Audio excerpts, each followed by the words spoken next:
بسم الآب والابن والروح القدس الإله الواحد آمين. قصة سخيفة جدا للغاية حصلت في العهد القديم مع واد شاب اسمه أمنون وأخته من أبوه بس مش من أمه اسمها سمار. الواد ده اتوضع في قلبه وفي فكره إنه يوقع في الخطية مع سمار. عمل نفسه عيان وتمارض بدل اليوم يومين. أبوه داود الملك لما عرف إنه الواد ابنه البكر عيان قال أروح أزوره، فدخل داود الملك على ابنه أمنون لقاه مكرمش كده وعامل عيان. قال له مالك؟ قال له عيان يابا، لو تعمل فيا معروف وتبعت لي أختي سمار تخبز لي كعكتين وتأكلهمني أخف وأبقى تمام. داود شرب الطعم وبعد جاب سمار تخدم على أخوها.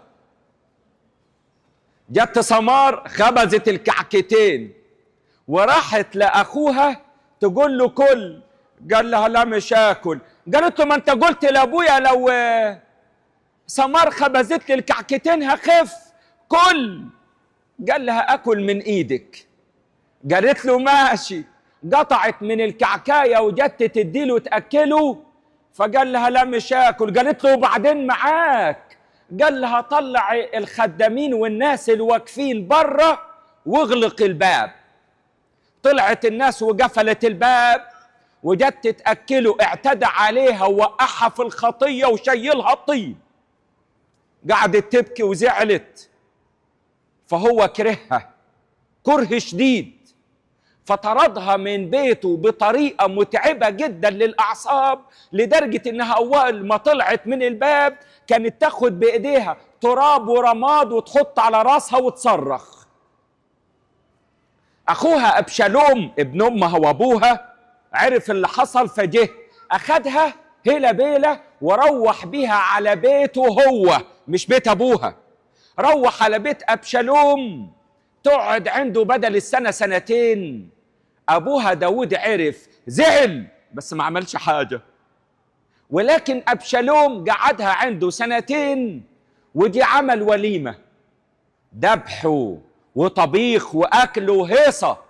قال لأبوه تعال أحضر، قال له مش أحضر. قال له هاخد أمنون أخويا يحضر، قال له خده. عد على أمنون في البيت، أخد أمنون معاه يحضر الوليمة، أكلوا وشربوا خمرة وسكروا إلى أن طاب قلبه. وجي قال للغلام اللي معاه اقتل أمنون. قال له يا سيدي أبشالوم، قال له اسمع الكلام، اقتل أمنون. وقام الغلام قتل أمنون. فاللي موجودين قالوا له يا أبشالوم هيموتوك، لأن الناموس بيقول القاتل يقتل، وأبوك غضب عليك، هتعمل إيه؟ قال أهرب وافلت بجلدي. هرب أبشالوم عدد كبير من السنين، وجي رئيس الجيش بتاع داود اسمه يؤاب بن سروية. اسمه إيه؟ يؤاب بن سروية. راح عند بلد مش فاكر اسمها، تقول توقع، هي توقع. راح عند بلد اسمها توقع، جاب واحدة ست حكيمة لبسها لبس اسود، بس لبس اسود فقير، مش بتاع الناس الاستقراط بتاعت مصر الجديدة، لا لا لا، لبس اسود من بتاع الناس الغلابة. واتفق معها على خطة تعملها تدخل بيها عند داود الملك. دخلت الست الحكيمة اللي هي بتاعت توقع دي، ودخلت عند داود وقالت يا جلالة الملك يا ليتك تسمعني ليحيى الملك. قال لها ايه يا ست انت عايزة ايه؟ قالت له اطلب من الله ان يعطيك اذانا للسمع لتسمعني، لاني انسانة مرة النفس، لاني ارملة ولدي ولدين رجالة جدعان. الوادين ولادي راحوا الغيط وحصل بينهم وبين بعض سوء تفاهم، قام واحد على التاني قتلوا، وجاي العشيرة اللي أنا عايشة في وسطيهم جايين يطلبوني ويقولوا لي هات الواد ابنك القاتل، لأن الناموس يقول القاتل يقتل. وانا يا جلالة الملك مالية غيرهم الوادين وابوهم مات، اجيب عيال منين تاني؟ وواد مات يا جلالة الملك والتاني عايزين ياخدوه مني يموتوه، اعمل ايه؟ قال لها روحي يا ستي يا حكيمة يا غلبانة يا فقيرة انت يا مرة النفس، روحي بيتكم وانا هنظر لامرك. قالت له اروح فين؟ ده انا اول ما اطلع من عندك يا جلالة الملك هيمسكوني يعرفوا مني الواد فين ويقتلوا الواد، هو انت لسه هتلحق تنظر في امري؟ قال لها طيب يا اللي قبلك يا ستي انا بقول لك امشي دلوقتي، اللي قبلك قولي له ان انا كنت عند الملك داوود والملك داوود اداني برهان وقال لي انه ما حدش من العساكر يكلم ابني وما تخافيش على ابنك. قالت له من امتى يا جلالة الملك العساكر والجنود بتوعك بيسمعوا على الفقراء؟ ده انا فقيرة ومرة النفس وابني لو مات انا نموت، انا ايه حالي؟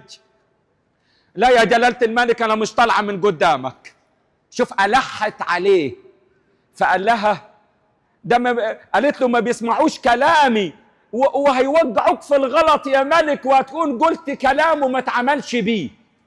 فقال لها حي هو رب الجنود لا تسقط شعرة من رأس ابنك على الأرض ما دمت حيا، خلاص الموضوع معايا وابنك في حمايتي.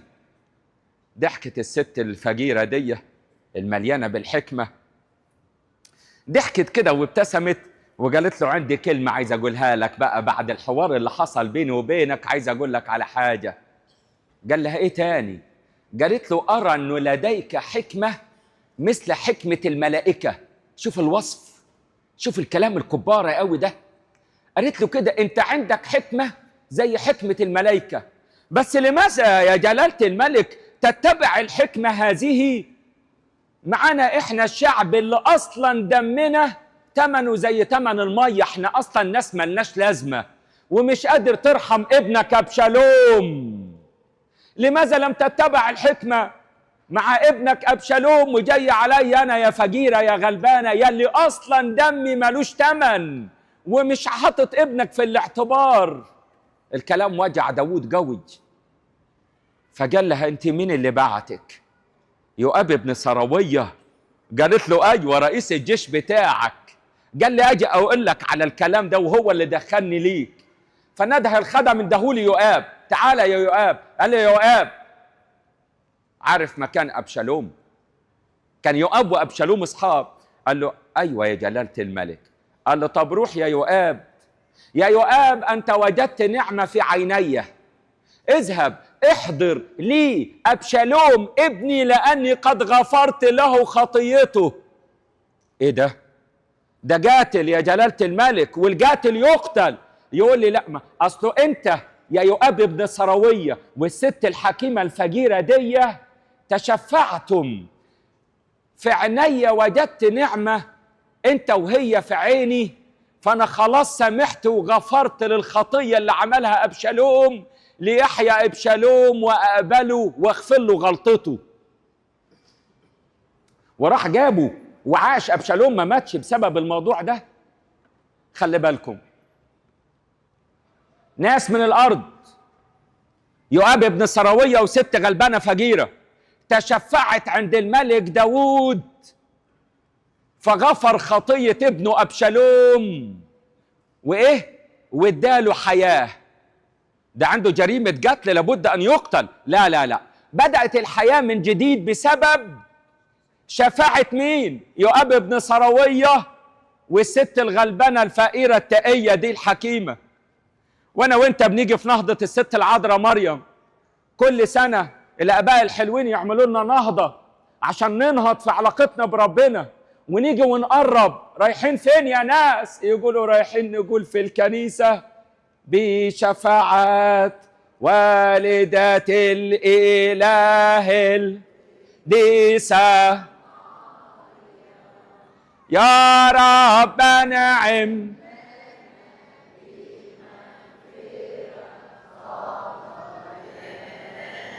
ايه الكلام اللي بتقولوه ده يا مسيحيين؟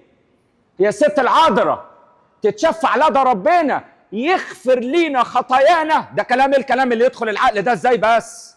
ده أجرة الخطية موت، وكل نفس تخطئ هي تموت، وإن لم تتوبوا فجميعكم كذلك إيه؟ تهلكون. وإن كانت الخطية واحدة دخلت للعالم فدخل الموت، يبقى أجرة الخطية موت. ينفع أقف قدام ربنا يسوع المسيح أقول له بشفاعة العذراء اغفر لي خطيتي؟ يقول لي أيوة ينفع. احنا بقالنا 2000 سنة بنقول بشفاعات العذراء ربنا يغفر خطايانا. جايين دلوقتي انتوا يا بتوع اليومين دول القرن العشرين ولا الواحد تقولوا ازاي العذراء؟ انا فاهمك واحدة واحدة ازاي العذراء تتشفع للمسيح يغفر لنا خطايانا. وده امر علوي، مش ام تخف ولا البت تتجوز ولا يرزقني بقرشين ولا الامور الارضية دي امور سهلة وبسيطة. غفران الخطايا ده بدم المسيح يا عم. هو الوحيد اللي أحبنا ونحن بعد خطاه مات المسيح لأجلنا عشان يغفر لنا خطايانا. يبقى ازاي بس العذراء تتشفع للمسيح يغفر خطايانا؟ يقول لك أصل العذراء أم، والست الأم تحس بالكلام ده كل أم. يا ستي يا أم، لما الواد ابنك يتلم عليه شلة بايظة فيبدأ هو والشلة يعملوا حاجات بايخة، وتبقى حضرتك واقفة في البلكونة غلبانة فقيرة واقفة في البلكونة مستنية ايه؟ تقول لي مستنية اشوف الواد بس، اشوفه بس كده الواد يجي بس، ده واد خاطي. تقول لي ابني يا ابونا ايه ده؟ الواد بايظ وبيعمل حاجات بايخة. تقول لي بس ابني اشوفه بس دخل الشارع في نص الليل كده، ساعتها بس اعرف انام. مشاعر الأمومة تحسيها يا أمي، تشعريها. مشاعر الأمومة تخلي أمي العذراء تقف قدام ربنا تقول له اغفر خطية الواد ولدي ده.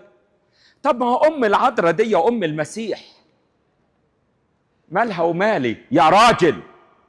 ده أم المسيح أمنا يا عذراء يا أم المسيح، هي برضو أمي أنا. الست العذراء مريم اللي هتشفع للمسيح يغفر لي خطيتي هي أمي. ده لو ما كانتش أمي ما كانتش ترضى تشفع في الخاطي. تقول وانا ليه؟ ده الطيور تقع على أشكالها، وانا ايه اللي يخليني اقول انه ده ابني ولا بتاعه وهو خاطي؟ هي أمي. المسيح قاعد قالوا له امك جت بره، قال لهم من هو الذي يصنع مشيئة أبي الذي في السماوات هو أخي واختي. بينا اخوه الرب يا حبايب.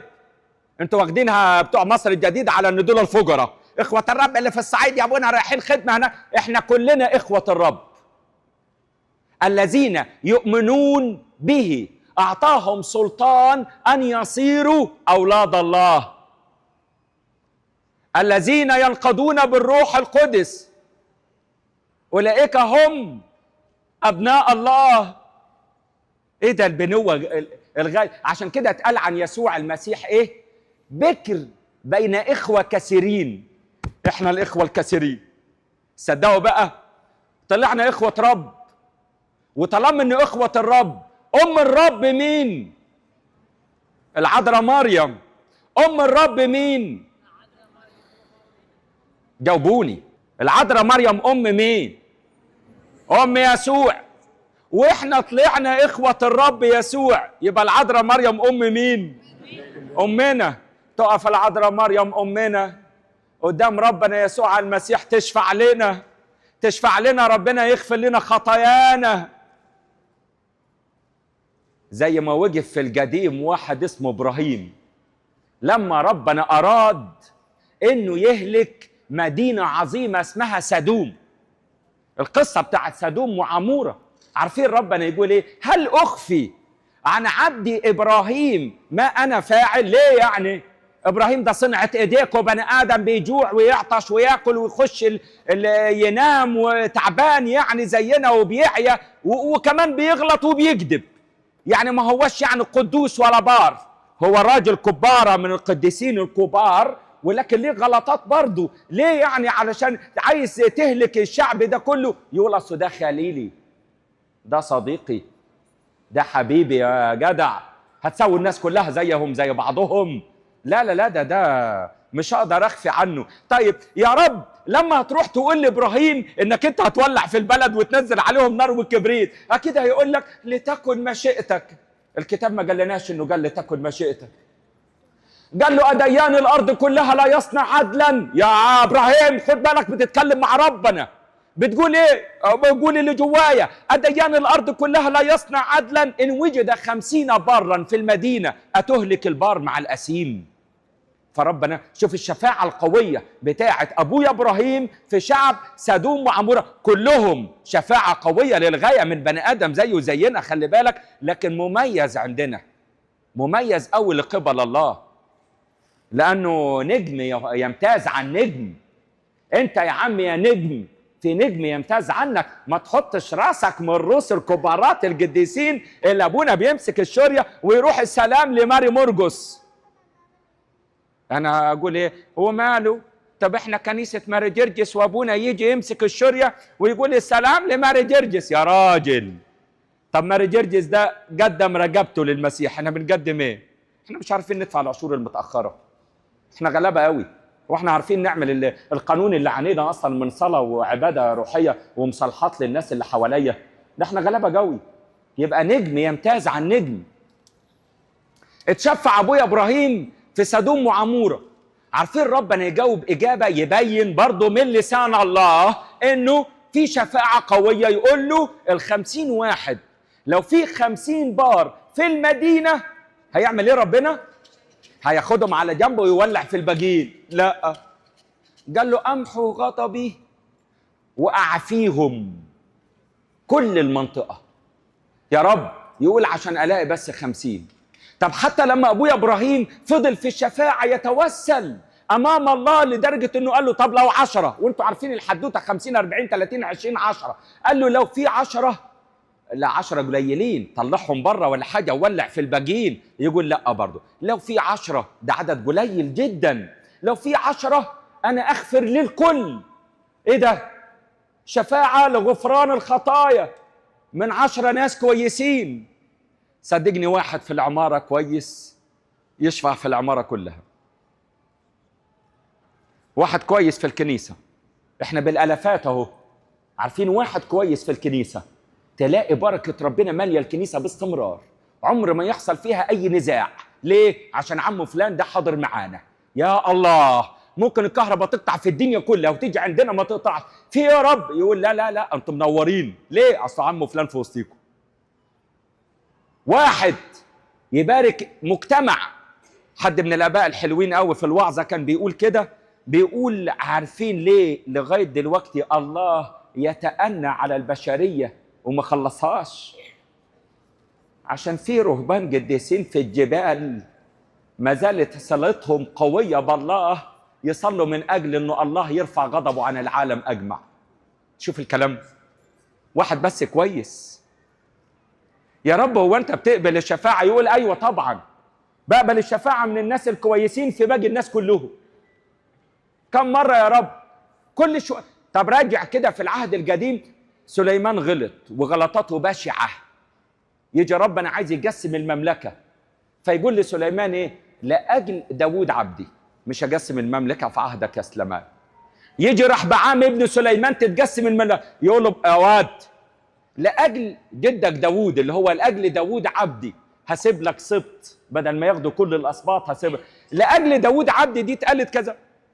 فممكن ربنا يقول لي دلوقتي لأجل أبونا فلتأوس، هتقول لي ابونا لسه الكنيسه ما اعترفتش بقداسته، طب خلاص لاجل ابونا بشوي كامل هخلي بالي منك انت كاهن، وابونا بشوي كامل كاهن.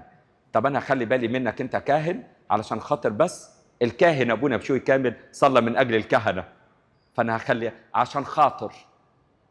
عارفين كلمه علشان خاطري كلمه حلوه صح؟ لما تيجي الست هانم تقول لك تبقى تجيب كذا كذا معاك عشان خاطري، يا وي تجيب لها بالاكوام عشان قالت لك عشان خاطري. لكن عارف لو اسمع وانت جاي تجيب كذا معاك تروح لها عيان تقول لها انا مش عارف اتشليت في السكه ولا ايه، اصل الاوامر بايخه بايخه جو الاوامر، فيعني عشان خاطري. لما الفاز التماني وبلدة الشوحي وصفر النعماني ضايقوا ايوب مضايقه جامده قوي في التجربه بتاعته. في الاصحاح 42 في النهايه كده ربنا يظهر لأليفاز التماني، وقال الله لأليفاز: أنت وأصدقائك اللي هو صفر النعماني وبلدة الشوحي لأجل الكلام الذي كان ليس عن صواب، فخذوا 7 كباش و7 سيران وروحوا بيهم لعبد أيوب يقدمهم محرقة أمامي، وعبد أيوب يصلي لأجلكم. يا رب يعني تواضعت وارتضيت انك تظهر لأليفاز وتتكلم وياه، ما تقول له اني سامحتك، قول له غفرت لك. مدخل واحد في الموضوع ليه؟ يقول هو انت هتحط نفسك جنب أيوب ولا ايه؟ هو فينا حد سمعتم بصبر أيوب؟ احنا غلابه قوي جنب أيوب، ما تحطش نفسك، ما تسويش الروس جنب بعضها يا عم. هو انا طب ايه رأيك في واحد زي ايليا؟ يا رب وقف المطره. طب يوم 2 3 اسبوع يقول لك 3 سنين ونص. طب ايه رايكم في صلواتنا احنا عامله ايه؟ قعدت اصلي واقول له يا رب اشف امي، يا رب اشف امي، ماتت امي. نقول له يا رب وقف المطره، وقفها ربنا. ايه ده؟ بيتحكم في الطبيعه، في السماوات، في السحب. عارف يتحكم ازاي في السحب؟ جه قال لي ربنا يا رب مطر، بالميم مش بالنون، مطر. يحصل ايه؟ تتجمع السحب من كل مكان والغيمه وتغيم والمطره تشتغل. ايه يا اخويا الشغل العلوي دي؟ هو ده واحد زيه؟ ولا اقول بشفاعات ابويا ايليا؟ هو اصلا مات ازاي اصلا؟ ده خدته مركبه، احنا الصناديق ماليه التراب. راح فين ابويا ايليا ده؟ رايح على فين ايليا النبي؟ قال لك ده مركبه ناريه خدته. وانا الغريب ان جاي دلوقتي نقول راسه براسه واحنا كلنا بني ادمين، احنا فينا الروح القدس ونشتغل شغال فينا يا عم ده اتلم حواليه 450 من انبياء البعل. عم ايليا ده اجراها في ملوك الاول اصحاح 13. 450 من انبياء البعل. يحصل ايه؟ يقول لهم انتوا قدموا ذبيحه وانا اقدم ذبيحه، واللي ذبيحته تتجبل ايه اللي يحصل له؟ يبقى ده ربنا بتاعه. فراحوا يقدموا الذبيحه ويحطوها على المذبح، وحطوا حواليها الحطب عشان تبقى جاهزه. ربنا تنزل نار تولع وخلصوا، ويبقى كده 450 بيعبدوا ربنا. فضلوا يقولوا للظهريه لحد نص النهار. اتريق عليهم وقال لهم علوا صوتكم ليكون ربنا بتاعكم نايم ولا واخد له خلوه كده على جنب. طب علوا صوتكم شويه. زهقوا. يعمل ايه ايليا؟ 2 3 استجيبني يا رب استجيبني ليعلم هذا الشعب انك انت الرب الاله. نزلت نار من السماء اكلت الذبيحه وكرشش عليها ميه واكلت التراب اللي حوالين الذبيحه، وكان اثبات انه ده انسان غير عادي. جاي في نهضة أمك العذراء الطاهرة البتول المطوبة مريم. بعد إذنك لما تقول بشفاعات والدة الإله يبقى عن يقين، تتأكد كل التأكيد. الست الحلوة الطاهرة دي لما دخلت في عرس قانا الجليل في يوحنا 2 راحت قالت ليسوع ابنها إيه؟ الخمر ليس لهم خمر. شوف الكلام، هي حاسه بالناس، قالت له ليس، ما عندهمش خمره. فقال لها ان ساعتي لم تاتي بعد. التدابير السماويه والاوقات اللي من قبل الله اللي ربنا حاططها بقوانين علويه تتغير قصاد شفاعه الست العذراء. طب ما ربنا مش حاطط في الترتيبات والاعدادات وتنظيم الوقت وتدبير الازمنه انه يبدا معجزات؟ يقول لك تدخل الست العذراء مريم في الموضوع فربنا يعمل تعديل للوقت. يا الله يا راجل، ما في القديم قال لك صلى شعب 12 ربوه في مدينه صلوا لله، فقال لك اتغيرت احكام الله مع اهل نينوى. مش ربنا قال بعد 40 يوم تنقلب المدينه؟ الناس دي قدمت توبه وصلت من كل قلبها لدى الله، اتغيرت احكام الله. شفاعة الست العذراء مريم قوية وفعالة تشفع فينا امام الله. ايه اللي يخليك يجي لك مره من المرات كده واد شاب كده زميلك ولا حاجه ولا صاحبك يقول لك لا العذراء، يعني ليه بتطلبوا شفاعه العذراء ولا ليه بتتشفعوا بالعذراء؟ ده في تيموثاوس الاولى اصحاح 2 ايه 5، وفي يوحنا الاولى اصحاح 2 ايه 1 بيقول انه لنا شفيع واحد عند الله الاب. أقول له بعد إذنك بدل ما تقرأ آية واحدة اقرأ الآية الثانية، وهو كفارة لخطايانا، ليس لخطايانا فقط بل لخطايا العالم أجمع. يبقى المسيح فعلا شفيع كفاري، لأنه بدم المسيح تغفر الخطية. لكن أنا بكلمك عن الشفاعة التوسلية.